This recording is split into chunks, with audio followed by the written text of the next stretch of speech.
For most Americans, Timbuktu has long stood for, well, nowhere, a place far, far away, probably in fiction.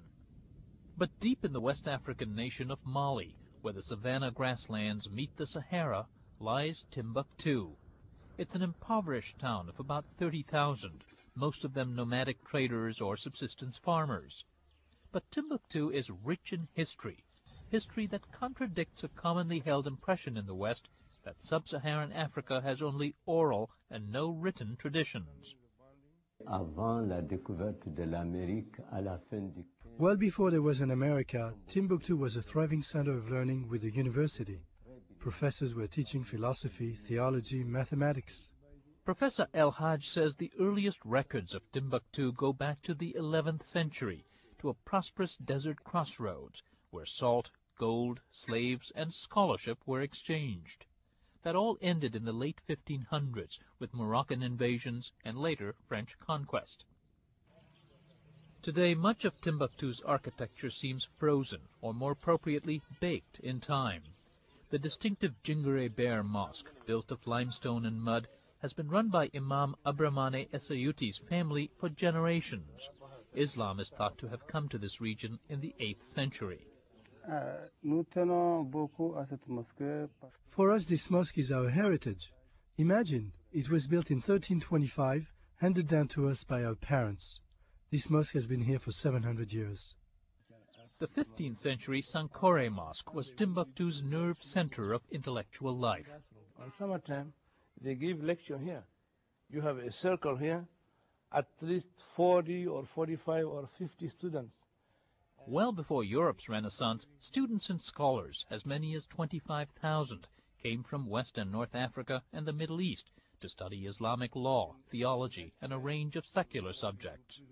Today, the legacy of that scholarship lies in a vast, scattered collection of historical manuscripts.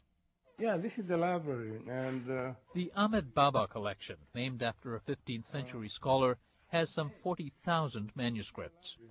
Arabic was used for theological as well as secular works, testament to the Islamic world's leadership during the period in medicine and the sciences. Every now and then there's a manuscript in Hebrew. This one is a 16th century letter by a Jewish trader writing home to Morocco about market prices in Timbuktu. The Timbuktu is really a melting pot city, where we had Jews, we had people from North Africa, people from sub-Saharan Africa, and all of them were living in peace here in Timbuktu. So far, only a small fraction of Timbuktu's 1 million or so manuscripts has been studied. Stephanie Jacquete, a U.S.-born expert on book arts, says the works she surveyed are classically Islamic, emphasizing calligraphy, but with distinctive African influence. They respect the precepts of Islamic art in that they're geometrically based, and use of color.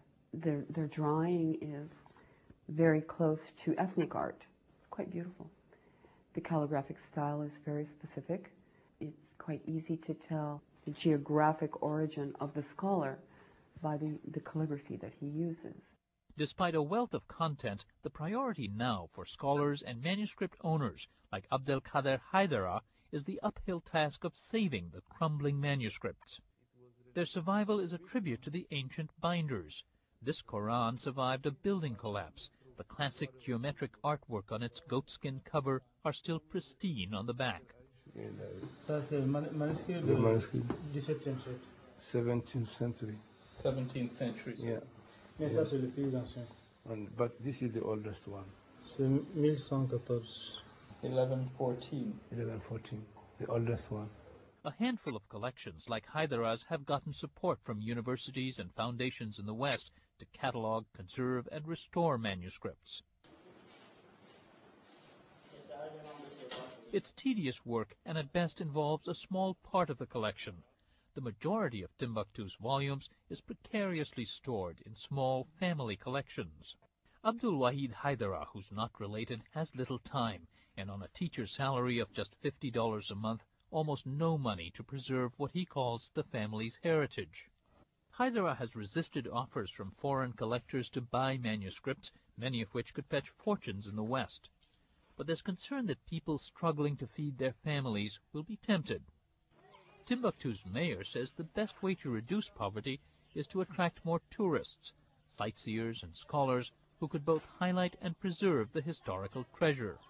Timbuktu, à mon sens, Timbuktu belongs to all of humanity, not just to the people of Mali.